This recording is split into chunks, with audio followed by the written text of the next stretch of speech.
그러니까 이런 애들이 고학년, 빠르면 4, 5, 6학년 되면서부터 문제 행동 일으키고 정신과, 30년 한 정신과 의사로 말씀드리는데 해야 되냐 말아야 되냐는 논란의 여지가 있는 게 아니에요. 진료실에 오는 학생들, 그 다음에 부모님 제일 많은 게 안녕하세요 콩나물맘 여러분, 콩나물쌤 전병규입니다. 오늘은 콩나물쌤이 나서서 물어봐드리는 콩나물 인터뷰 시간인데요. 정신과 의사로 오랜 기간 일하신 윤우상 원장님 모시고요. 좋은 이야기 한번 나눠보도록 하겠습니다. 안녕하세요 원장님. 예, 안녕하십니까. 네, 저희 채널 시청자 여러분께 인사 한번 부탁드립니다. 예, 안녕하십니까. 저는 정신과 의사고 엄마 심리 수업, 엄마 심리 수업 2 그리고 이번에 강강술래 학교 책을 낸 윤우상입니다. 요즘에 TV에서 부모님이 아이를 이해해주고 보듬어주면 아이가 이렇게 변화하고 성장하는 그런 프로그램들이 인기잖아요. 예. 그러다 보니까 부모님이 아이를 뭔가 훈육을 하거나 뭔가 이렇게 하는 것 자체에 좀 죄책감을 느낀다거나 그걸 하면 안 될 것 같은 그런 마음들을 많이 느끼시는 것 같아요. 예. 이거에 대해서 어떻게 생각하시나요? 부드럽고 아주 유하게 하는 훈육하고 또 엄하고 세게 하는 훈육인데 지금 대세는 부드럽고 유하게 하는 훈육이 대세잖아요. 훈육을 부드럽고 유하게 또 하고 또 때때로는 엄하고 좀 세게 해야 되는데 지금은 훈육을 엄하고 세게 하면 그건 안 좋은 훈육이라고 하잖아요. 그게 사실은 자녀 교육에서 지금 제일 큰 문제라고 생각을 하고 있습니다. 왜냐하면은 말로 해서 안 되면 어떡해요. 말로 한번 얘기했는데 네. 우상아 그렇게 하면 안 돼. 이렇게 해야지. 응, 엄마 알았어. 다음에 또 그래요. 다음에 또 그래요. 그러면 어떻게 해요 그 다음에. 그 다음 단계 훈육이 야단치고 혼내는 거죠. 근데 야단치고 혼내는 거 야단 제대로 치고 제대로 혼내면 말 들어요. 그런데 아주 기가 센 애들은 야단 치고 혼을 내도 말을 안 들어요. 네. 그래서 옛날에 사랑의 매라고 부모님이 때렸죠. 막 부모님이 자기 성깔에 막 두들겨 패는 거 말고 진짜 사랑의 매라고 해서 너 종아리 걷어. 너 손바닥 내. 하고 진짜 훈육적인 사랑의 매를 든 적이 있었잖아요. 그거는 처음부터 때리는 게 아니라 조곤조곤 말을 하고 여러 번 얘기하고 안 됐어요. 그럼 야단치고 혼내고. 그럼 아이들이 야단치고 혼내면은 쫄잖아요. 엄마가 이러면 또 야단치지? 하고 말을 듣잖아요. 그래도 안 되면 어떡해요? 그때 옛날 부모님은 소위 얘기해서 때렸죠. 체벌이라는 걸 했는데 지금 체벌은 100% 학대잖아요. 네. 맞으면 아이들이 신고해요, 요새. 네. 제가 진료실에서 그 자녀가 엄마를 신고해서 엄마가 너무 충격을 받아서 아이랑 같이 데리고 왔어요. 네. 내 아이가 무슨 문제가 있는 게 아니냐. 왜 엄마를 신고를 하냐. 엄마가 학대 엄마도 아닌데. 말 안 듣는다고 등짝을 몇 대 때린 거죠. 그리고 또 엄마도 상담을 받으러 왔어요. 아이가 이래서 옛날에는 아이가 막 뭐 못된 행동을 해도 그래도 내 아이니까 귀여웠는데 지금은 아이 보기가 겁이 난다는 얘기예요. 신고를 받으니까. 그 결과 어떻게 됐는지 알아요? 네, 어떻게 됐나요? 엄마가 부모 교육 받게 됐어요. 근데 실제로 그 엄마가 학대 엄마가 아니거든요. 그냥 약간 다혈질이라서 말 안 들으면 자기도 모르게 이렇게 등짝 때리거나 이렇게 한두 대, 맨날도 아니고. 그런데 아이가 이제 고학년 되니까 이제 들은 거죠. 부모가 때리는 건 학대다. 신고하면 된다. 신고하면 된다. 말로 하고 칭찬하고 인정하고 수용해주고 이런 훈육도 중요한 한쪽의 훈육이지만 그게 안 될 때 야단치고 혼내고 엄하게 하는 거 체벌까지는 안 간다고 하더라도 그런 훈육이 필요하면 당연히 있어야 되는 훈육이잖아요. 그 훈육을 하면 아이한테 상처를 받는다고 하면 마치 두 발로 걸어야 되는데 한 발로 깽깽이 발 걷는 거랑 똑같은 거예요. 훈육을 걷는 걸로 따진다면. 부드러운 훈육과 강한 훈육. 당연히 같이 필요할 때는 내딛어 줘야 되는군요. 예. 좀 더 추가해서 말씀드리면은 부모님은 코칭을 하는 거잖아요. 네. 근데 예를 들어서 선수가 있어요. 근데 그 코치가 오냐고 수용해주고 못해도 칭찬해주고 잘해주고 이렇게만 해가지고 그 선수가 성장을 하나요? 그 험난한 경쟁의 세계에서 네. 아이가 나태해질 때, 선수가 나태해질 때도 있고 내가 가르쳐 주는데 계속 습관적으로 반복해서 잘못하는 것도 있고 여러 가지가 있잖아요. 아, 요거만 좀 잘하면 될 텐데 그때 코치가 야단치고 혼내잖아요. 네. 근데 그것처럼 코치라고 할 때는 당연히 그런 강하고 엄한 훈육이 필요한 거죠. 아이를 위해서요.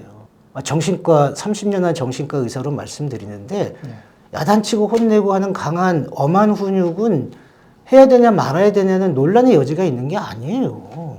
그건 당연한 거거든요. 이 얘기하는 것 자체가, 이 질문이 나오는 것 자체가 저는 너무너무 지금 큰 문제라고 생각이. 가정에서도 당연히 그렇지만 이제 학교에서도 훈육을 못 해요. 뭐 육체적 훈육은 당연히 말도 안 되고 좀 혼내는 것도 정서적 학대라 그러거든요. 칠판에 나와서 우리 문제 풀리잖아요. 그거 수치심 유발했다고 정서적 학대라고 합니다. 이거에 대해서 어떻게 생각하세요? 또 가정이랑 학교가 다르긴 한데 어떤 선을 그어줘야 되고 어떻게 해야 될까요? 집에서 훈육이랑 학교에서 훈육은 질적으로 다른 거거든요. 집에서 하는 훈육은 개인적인 훈육이에요. 쉽게 얘기하면 내 아이 자신에게 해가 되는 행동을 할 때 하는 개인적인 사적인 훈육이거든요.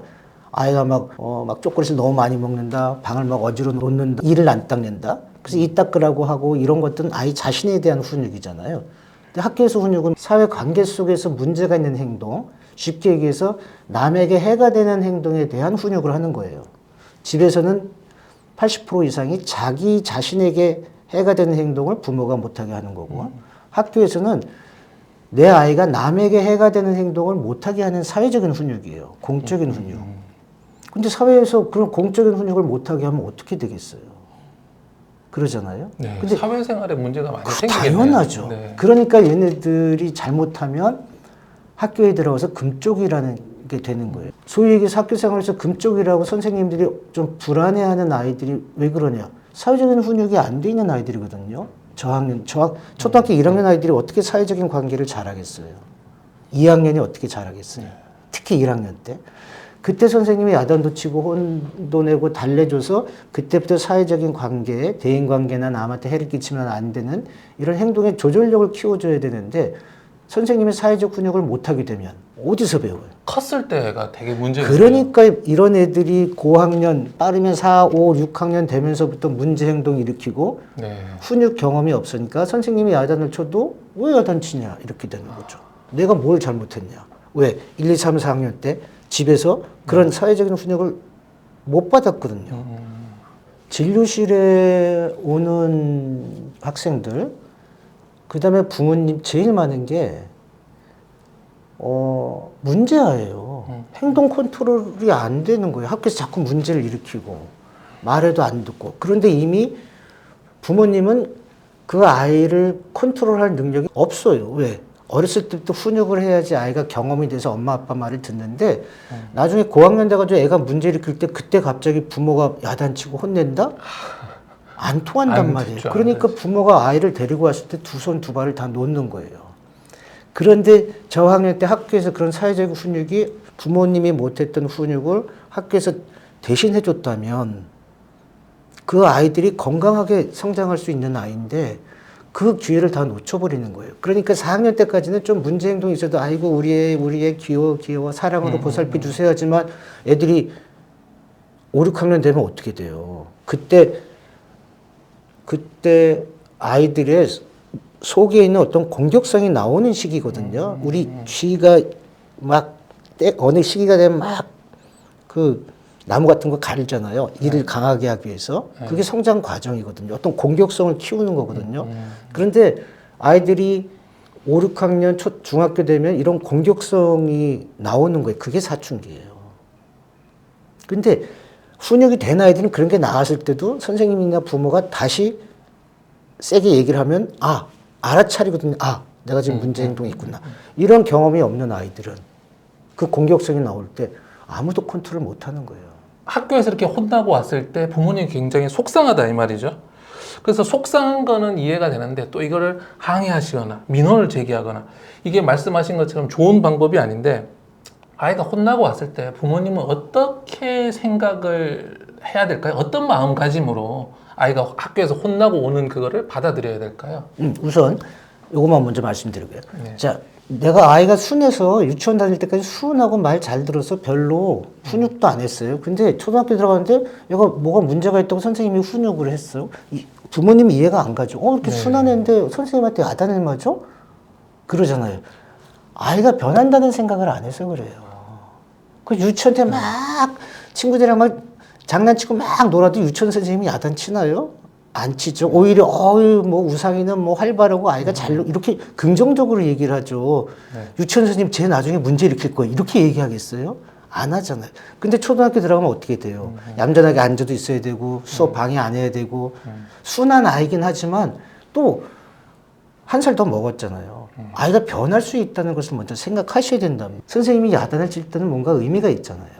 그래서 아이가 왔을 때 선생님한테 야단 맞았어요 하고 힘들어해요. 첫 번째 들어주세요. 그랬어. 맨날 잘 아시는구나. 너 마음이 아팠구나. 슬펐어. 화났어. 그럼 얘기 들어주면 돼요. 왜 야단 맞았어? 아이가 얘기하겠죠. 아이가 얘기하는 것을 우리 아이는 거짓말 안 한다고 솔직히 다 믿으실래요? 믿으면 안 돼요. 아이들이 얼마나 영악한데요. 아무리 초등학교 1학년이라도. 얘들이 4살, 5살, 6살 때부터 거짓말해요. 아이는 축소해요. 그런데도 억울할 수 있어요. 엄마가 아무리 자세하게 물어봐도 그 디테일한 상황을 엄마는 알 수가 없어요. 부모님은. 우선은 인정해주고 그랬구나. 왜? 넌 선생님한테 야단 맞아서 억울했어? 화가 났어? 화났어? 그랬어. 왜 그랬어? 뭐 이래서 그랬어. 그랬는데 선생님이 보기에는 네가 좀 문제가 있었다고 생각하신 것 같아. 네가 좀 억울하거나 그래도 네가 그 행동을 다음부터는 안 하려고 해야지 돼. 그리고 혹시 그런 마음씨도 툴툴 털어버리고 알았지? 그리고 학교 생활이라고 하는 것은 친구들하고도 잘 지내고 또 선생님 말을 잘 들어야 되거든. 선생님 말 잘 듣고 잘 지내. 그런데 또 만약에 선생님한테 혼나고 야단 맞아서 힘들면은 엄마한테 꼭 얘기해. 이렇게 해주시면 돼요. 그리고 선생님 전화 안 걸고 왜 안 걸어요? 선생님은 믿으셔야죠. 내가 내 아이를 사랑하고 잘 크게 하는 게 부모님 마음이잖아요. 네. 내 마음이랑 선생님 마음이랑 똑같다 믿으셔야지 돼요. 아빠는 애 야단 안 쳐요? 야단 치잖아요. 엄마는 안 치려고 그래도 아빠는 야단 치잖아요. 아빠가 내 아이 못되게 만들려고 하는 사람이에요? 아니잖아요. 그렇게 하시면 돼. 받아주고 이유 물어보고 그 다음에 그럴 수 있다고 얘기해주고 또 네가 그런 게 있어도 그렇게 안 하게 해야 되고 또 그런 마음이 있어도 네가 그런 것이 네가 다 사회생활하는 훈련이니까 친구랑 선생님들하고 그런 관계 있을 때 네가 또 극복하고 잘 넘어가야 돼. 이렇게 교육해주고 그래도 이제 또 걱정되시니까 아이한테 언제든지 힘든 거 있으면 엄마한테 얘기해 하고 든든한 배수진을 쳐주면 될 것 같습니다. 아이를 이제 훈육할 때 좀 잘하기 위해서 뭔가 가져야 할 원칙 혹은 방법 같은 것들이 있을까요? 훈육이라고 하는 게 정신과적으로 보면 건강한 초자를 형성시켜 주는 거거든요. 프로이드라는 사람이 이 초자라는 얘기를 했는데 초자 반대되는 게 이드예요. 이드, ID인데 이거는 동물적인 욕망, 본능을 얘기해요. 그러니까 자기 하고 싶은 대로 하고 먹고 싶으면 먹고 싸우고 싶으면 싸우고 남의 물건 가져가고 싶으면 가져가고 그냥 동물적인 본능적인 욕망이에요. 그런데 자기의 본능적인 욕망을 조절하는 정신 기능이 초자예요. 남의 물건을 가져가려고 하다 아니야 이건 남의 거니까 가져가면 안 돼. 이건 나쁜 짓이야. 이렇게 생각하는 능력이 초자 능력이거든요. 그래서 결국 훈육이라고 하는 것은 초자 능력을 키워주는 거거든요. 초자는 뭐냐면 간단해요. 나한테 해가 되는 행동을 하지 않는 것. 그 다음에 남에게 해가 되지 않는 행동을 하는 것. 이 두 가지예요. 그래서 부모님의 훈육의 기준은 이거예요. 내 아이가 자기한테 해가 되지 않는 행동을 하게 도와주는 거. 내 아이가 남에게 해가 되지 않는 행동을 하지 않도록 도와주는 거예요. 아이가 너무 초콜릿을 먹어가지고 건강에 안 좋을 것 같아요. 못하게 하는 거죠. 자기한테 자, 본능적인 것을 따라가는데 그거를 못하게 해주는 거죠. 초콜릿 많이 먹으면 살쪄. 살찌면 안 좋은 거야. 근데 아이가 그래서 야단을 쳤어요. 말로 안 들으니까 야단을 쳤어.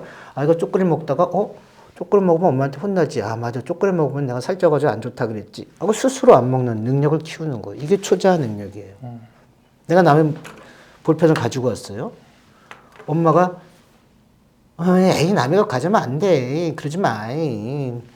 그 만약에 정말 뭐 오늘만 써? 이러면 어떻게 되겠어요? 가져가도 되는구나. 그렇죠. 네. 너희 가져가면 안 돼. 그건 나쁜 짓이야. 그럼 그 친구는 자기 거 잃어버려서 슬퍼해. 네, 또 가져왔어요. 그 세 번 말로 했어. 네 번째 가져왔어. 그러면 어떻게 할 거예요? 혼내야죠. 정신 차리고 혼내야지. 또 가져가려고 그러다가 이거 가지고 또 엄마한테 혼나지? 이게 훈육이에요. 아, 이 행동을 본능적인 이드에 본능적인 이 행동을 하려고 할 때 초자가 딱 생겨서 이거 가져가면 엄마한테 혼나지. 이거 안 되지. 이거 가져가면 나쁜 애라 그랬지. 남의 물건 가져가면 나쁜 애야. 그 다음에 가져가려고 할 때 아니야. 이런 건 하면 안 돼. 스스로 조절하는 거예요. 그게 훈육이에요. 그래서 가장 기본은 남한테 해가 되는 거, 나한테 해가 되는 걸 못하게 하는 거예요. 처음에 말로 하고 안 되면 더 세게 하고 정 안 되면 진짜 그렇게도 안 된다면 저는 뭐 체벌 하지 말아야 되지만 말로 해도 안 된다면 내 아이를 위해서는 저는 어떤 정말 어려운 경우에는 체벌도 고려해야 된다. 저는 그렇게 생각해요. 내가 지금 훈육을 잘하고 있는지 잘 모르잖아요. 그런데 예를 들어서 제 3자가 뭐 부모님이나 친구나 누가 내가 좀 순한 성격인데 우상아 너는 애들 너무 순하게 해 하고 이런 걸 한두 번 듣잖아요. 그럼 내가 순한데 난 이걸 잘하고 있다고 생각하는데 사람들이 볼 때는 너무 유하게 하는구나. 그럼 1도씩 사람이 180도 바뀌어요? 나는 아무리 세게 한다고 해봤자 절대 그렇게 못해요. 하지만 1도씩 조금은 더 훈육을 하자 이렇게 생각을 해보는 거고 좀 센 부모님들 같은 경우는 아무래도 세게 훈육이 되거든요. 근데 주변에서 넌 너무 애 잡어. 이런 얘기를 들으면 그런가? 하고 1도씩 쉽진 않지만 1도씩 조금 더 순하게 하려고 하시면 되는 거예요. 그게 기본이고 그 다음에 아이를 봐야지 돼요. 아이가 순하다. 그럼 순하게 하면 돼요. 순한 애들은 말로 하면 거의 다 통하거든요. 말로 안 되면 한 번 야단치면 애들 다 통해요. 근데 센 아이들은 조금 더 세게 하는 거예요. 해야지.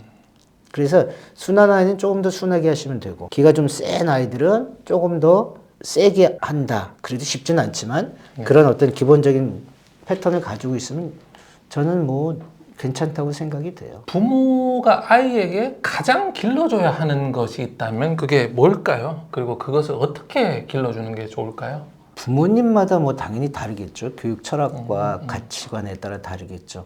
저는 어떤 가치관을 가지면 좋겠냐고 할 때 첫째는 자발성이고요. 두 번째는 책임감이에요. 특히 이 시대에 필요한 자녀 교육의 두 가지는 자발성과 책임감이라고 얘기할 수 있겠어요. 자발성은 자기 스스로 할 수 있는 능력이죠. 내가 재미있는 걸 찾고 의미 있는 걸 찾고 내가 하고 싶은 것을 하고 그런 능력이고 책임감은 당연히 뭐 내가 해야 될 것들 그걸 하는 능력이죠. 근데 지금은 아이들이 자발적이지를 못하니까요.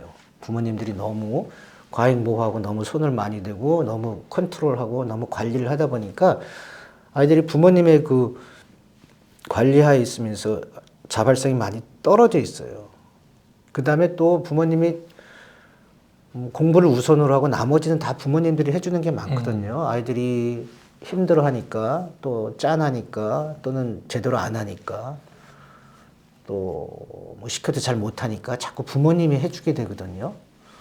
그러다 보니까 아이가 자기가 해야 될 것에 대한 책임감이 떨어져요. 자발성이 떨어지고 책임감이 떨어지면 언제 문제가 되겠어요? 어른이 돼서 문제가 되는 거죠. 그걸 어떻게 키워줄까 할 때는 저는 쉽진 않지만 손을 덜 대야지 돼요. 우선 아이가 하고 싶다고 하는 거 게임이나 이런 거 말고요. 아이가 공부 외에 뭐 축구나 뭐 딴 걸 하고 싶다거나 어디 뭐 놀러 가고 싶다거나 여행하고 싶다거나 뭐 새로운 걸 하고 싶다고 할 때 그런 것을 가능한 한 할 수 있게 열에 하나라도 옛날에는 열을 막았다면 지금은 열에 하나라도 아이가 스스로 하려고 하는 것들을 좀 살려주는 열에 하나 그렇게 해주시면 좋을 것 같고 또 하나 부모님이 해줬던 것을 아이 스스로 할 수 있게끔 아이가 스스로 할 수 있는 걸 스스로 할 수 있게끔 자꾸 아이한테 어떤 책임과 숙제를 주는 것도 필요해요. 그 두 가지 근데 그걸 한 문장으로 하면 손을 덜 대는 거거든요. 대신 해주지 말고 그 다음에 아이가 막 하고 싶은 것을 너무 막지 말고